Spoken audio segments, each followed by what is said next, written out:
Assalamualaikum warahmatullahi wabarakatuh. Perkenalkan, saya Dr. Rahman SPI MSI, dosen tetap program studi Ilmu Kelautan Fakultas Perikanan dan Ilmu Kelautan Universitas Patimura. Baik, secara ringkas saya ingin memperkenalkan latar belakang pendidikan saya. Saya menyelesaikan program studi Manajemen Sumber Daya Perairan di Universitas Hasanuddin pada tahun 2014 dengan fokus riset ekologi mangrove. Kemudian di tahun 2016 saya menyelesaikan program studi magister dan 2020 program studi doktor di Institut Pertanian Bogor dengan fokus riset ekologi dan blue carbon ekosistem mangrove. Video ini saya buat sebagai bagian dari penyusunan pernyataan diri dosen dalam unjuk kerja Tridharma Perguruan Tinggi atau PDD UKTPT bidang pengajaran dalam rangka sertifikasi dosen tahun 2025. Baik, pada kesempatan ini saya akan menjelaskan salah satu mata kuliah yang saya ampuh pada program studi Ilmu Kelautan, yaitu mata kuliah Ekologi Laut Tropis. Mata kuliah Ekologi Laut Tropis merupakan mata kuliah wajib pada semester 4 dengan beban SKS 3 SKS. Mata kuliah ini dirancang untuk membekali mahasiswa dengan pemahaman mendalam mengenai konsep dan prinsip ekologi yang diterapkan pada berbagai ekosistem pesisir dan laut tropis dengan pendekatan berbasis ekosistem dan pemikiran sistemik.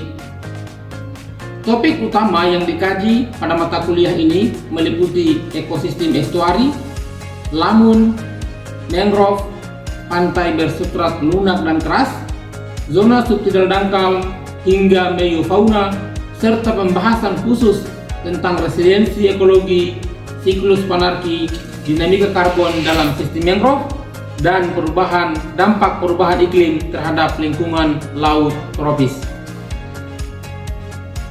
Rencana pembelajaran atau RPS pada mata kuliah ini disusun dengan pendekatan Outcome Based Education atau OBE, dan dalam proses pembelajarannya mahasiswa dilibatkan melalui pendekatan Student Center Learning yang meliputi Project Based Learning, tes metode, diskusi kelompok, presentasi, survei lapangan, dan seminar tematik.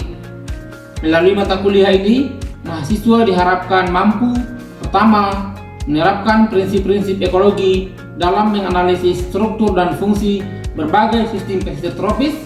Kedua, menganalisis potensi, keragaman hayati, dan dinamika sumber daya pesisir secara ilmiah dan berkelanjutan. Ketiga, mengkaji strategi dan rehabilitasi ekosistem pesisir berbasis ilmu ekologi. Dan keempat, memformulasikan permasalahan ekologi yang aktual serta menawarkan solusi berbasis bukti dan teknologi. Mata kuliah ini juga menjadi fondasi penting dalam penguatan kompetensi lulusan dalam bidang analisis sumber daya kelautan, konservasi pesisir, dan kontribusi ilmiah terhadap mitigasi perubahan iklim, terutama melalui pendekatan blue carbon yang terintegrasi dalam kajian ekosistem mangrove. Sistem penilaian pada mata kuliah ini meliputi kehadiran atau presentasi 10%, tugas 10%, ujian tengah semester atau UTS 25%, ujian akhir semester atau UAS 35%, dan praktikum 20%. Video pembelajaran mata kuliah ini disusun dengan meliputi 3 komponen utama, yaitu delivery, interaction, dan assessment atau yang kita kenal dengan istilah DIA. Berikut laporan video pembelajaran yang dilakukan dengan metode tatap muka atau luring. Selamat menyaksikan. Baik, Assalamualaikum warahmatullahi wabarakatuh.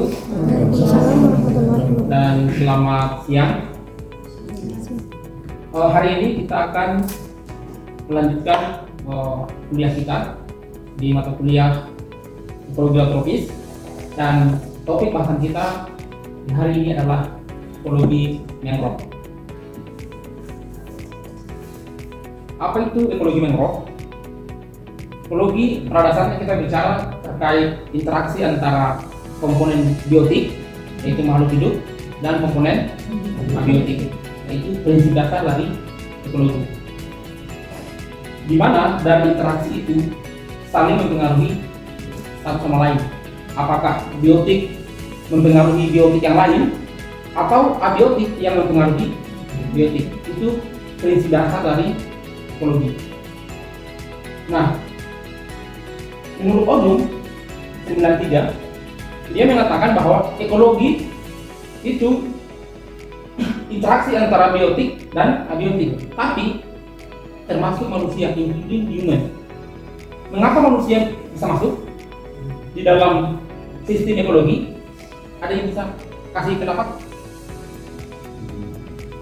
Dani?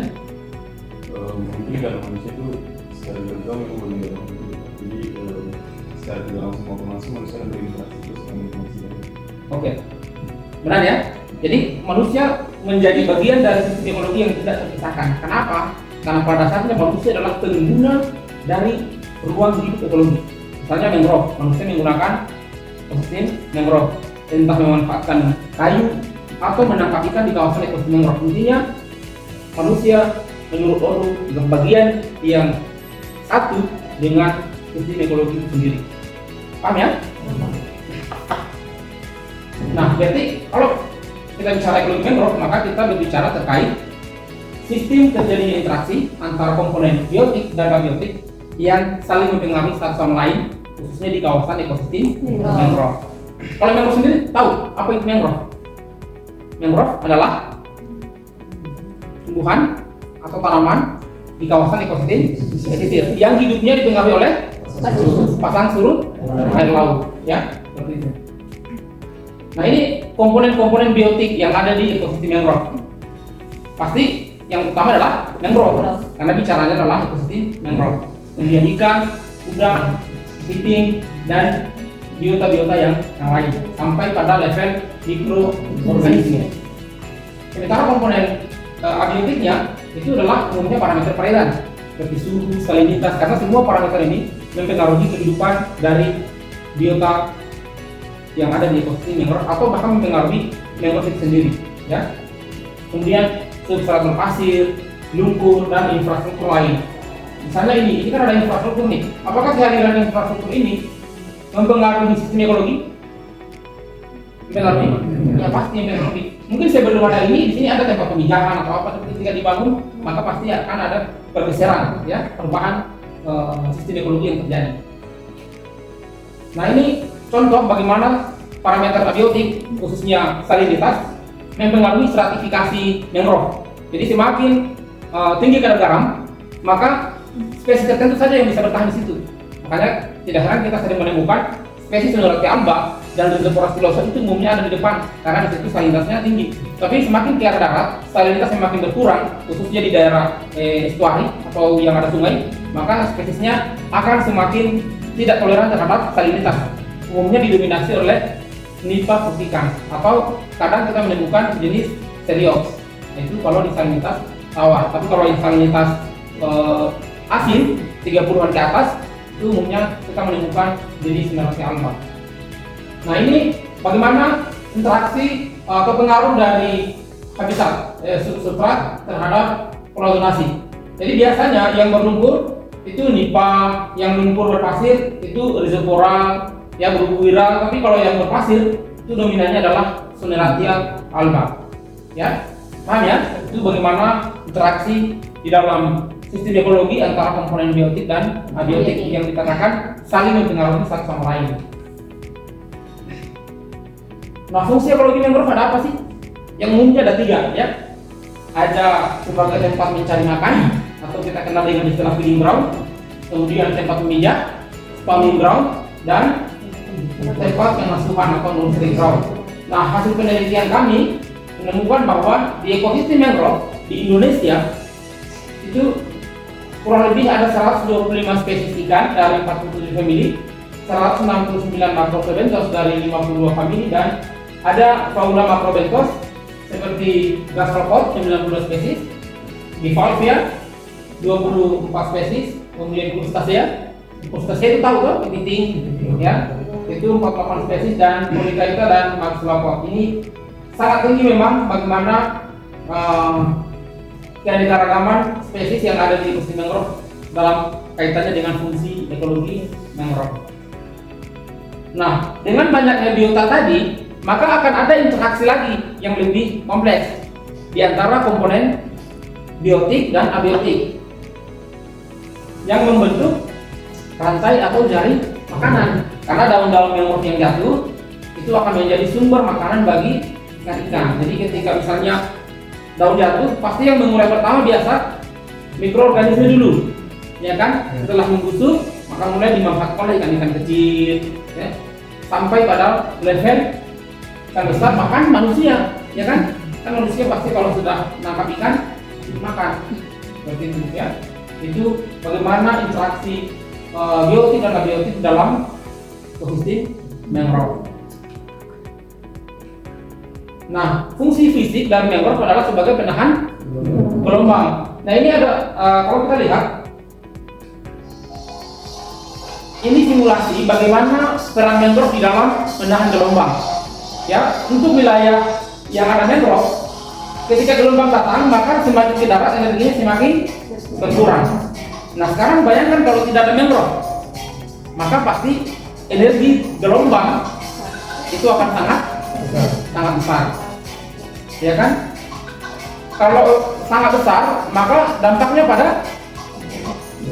daerah pesisir, ya. Seperti itu. Contohnya ini ketika ada mangrove, dia tembak ini karena kerakusan manusia. Makanya saya bilang manusia tidak boleh lepas dari sistem ekologi, ya, karena dia yang memanfaatkan sumber daya. Ketika dia tebang, ya awal-awal dari airnya sampai di sini, tapi ketika mangrove-nya habis, maka gelombang bisa sampai ke darat sampai merusak kawasan pemukiman. Ini juga seperti itu. Bisa paham ya ilustrasi ini? Ya. Ada pertanyaan? Dan ini ada pertanyaan? Cukup? Trivena? Ada pertanyaan? Alan? Cukup ya? Nesa? Paham ya? Oke. Saya mau bertanya dulu. Apa fungsi ekologi mangrove yang utama? Ada 3, apa itu? Yang pertama adalah feeding ground, terus pengasuhan. Ya.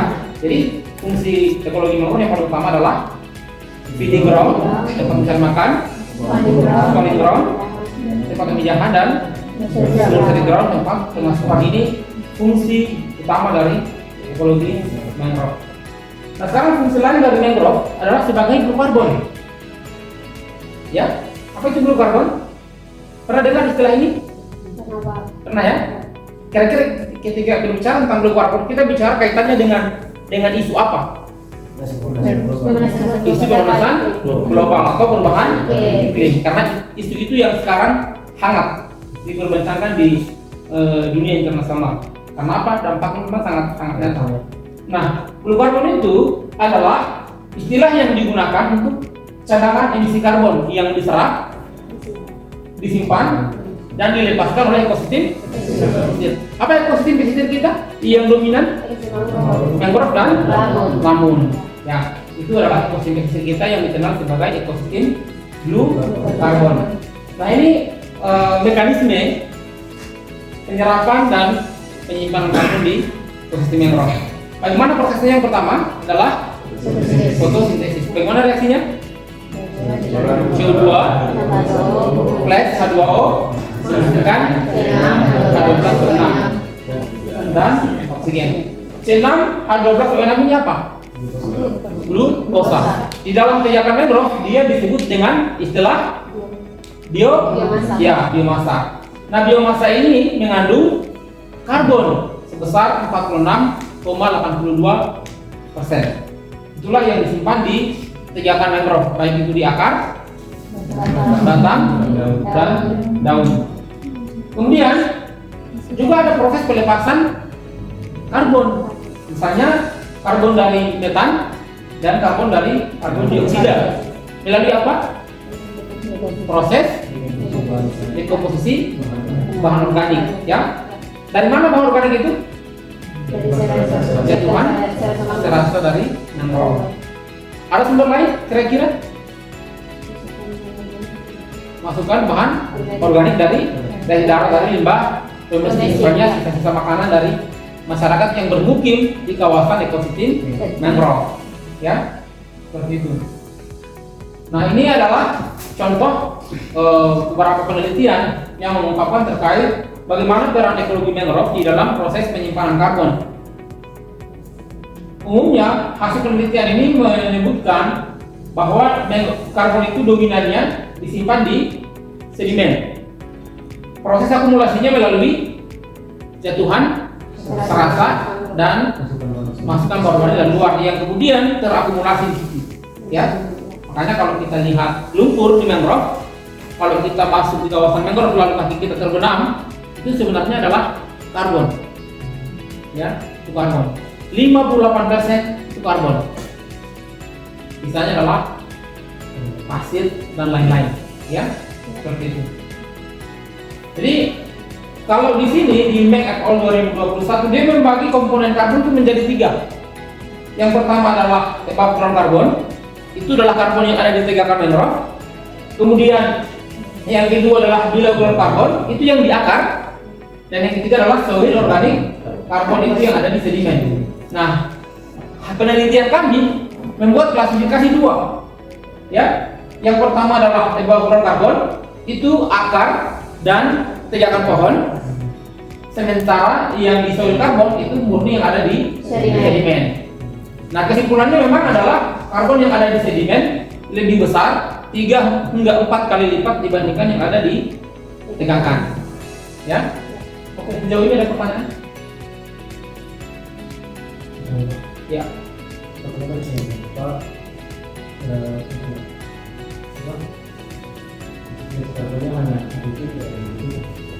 Kenapa hanya agresif, tidak ada? Oke. Di sini karena tidak dilakukan pengukuran dengan pendekatan alometrik. Ya. Di sini yang digunakan adalah data citra satelit. Nah, citra satelit itu dia membaca suatu tegakan pohon sebagai above ground karbon. Sementara yang di sedimen dia baca sebagai solid organik karbon. Jadi dia cuma bisa klasifikasi 2. Ya. Kalau yang di sini ini pakai pendekatan alometrik. Jadi dia ada alometrik untuk karbon di tegakan dan ada alometrik karbon untuk akar, dan ini dipakai uji karbon melalui lab, ya, pakai metode LOI atau loss or ignition. Ada lagi? Apakah dengan ini berarti mangrove punya kontribusi besar di dalam mitigasi perubahan iklim, karena karbonnya sangat banyak yang diserap. Contoh ini, Indonesia itu ada sekitar 1.600 megaton karbon. 1.600 megaton karbon. 1 mega itu berapa? 1 mega itu 1 juta. Jadi kalau 1.600 juta, jadi besar sekali potensi Indonesia di dalam menyerap karbon. Dan secara demikian perannya dalam mitigasi perubahan itu sangat besar.